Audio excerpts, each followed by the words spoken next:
Monday, Wednesday, Thursday, but then that's later. And Friday mornings I do then the Jiu-Jitsu lessons. How are you finding it so far?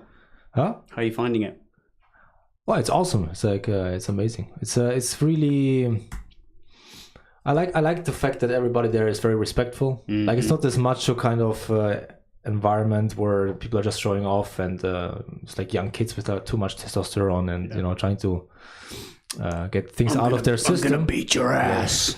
No, I find it very respectful. Like everybody there is very friendly, very careful also as well. So you always hear this about jiu-jitsu. Everyone says that's good attitude, and there never any. Well, you have to be because no. I mean, you're in positions where it is a lot about trust. There's some very young kids that are a bit like in the evening classes. They're like they're kids. They need to be tamed. They need to be tamed somehow. They need to be tamed. But I mean, literally kids. Like they're like 10 years old or something. You know, they.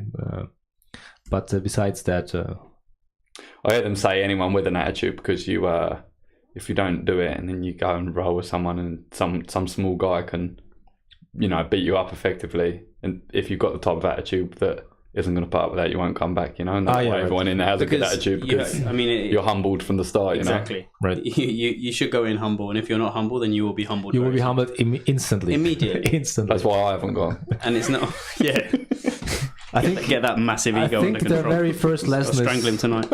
I think the very first lesson is so humbling that either you will not return, or you're very humbled and you understand, and then that's part of. I mean, that's sort of tied into a growth mindset, right? That you need to learn how to fail, right? Because you're going to fail every single lesson. Oh yeah. And if you're not failing, it's because you're not trying anything new, or you're not rolling with anyone who has a higher level than you, right? But there's no use going in there, and trying to size people up because you have got no idea what people are capable of just by looking at them. Right. Like, 'cause it's a very much a skills-based activity, right? They say it's like human chess. I think it is. Yeah. And this is why I enjoy it so much, because it's so cognitive that you're thinking about combinations all the time. He does this, I do this. He does this, I do this. And there are limitless combinations. It's like no two chess games are the same. No two jiu-jitsu rollings, fights. I call them fights. You know what I mean? No two meetings, shall we say. Right. Drills, I don't know what. Yeah, but no two are the same. Because there's just a million things you can do with the human body. Right. It's absolutely fascinating. Yeah. So high-paced problem solving with consequences. That's what it says about MMA. But in terms of respect, for me, it's a very healthy space to be in. And I think the jiu-jitsu is just the means, but it's definitely not the end. So it's the what, but it's not the why. Right. If that makes sense, because what I get there, Gracie Barra Jiu-Jitsu, Roma Termini, sponsors. Hello. Ciao.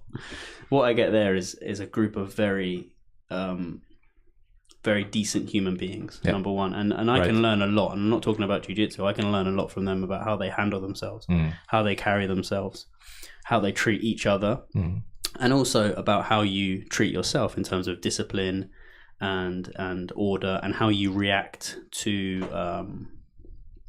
losses or to frustrations. So for me, I mean, it's also like a psychologist. That's when I leave that place, I'm in a lot better. I'm in a lot better physical and mental state than when I go in. Always.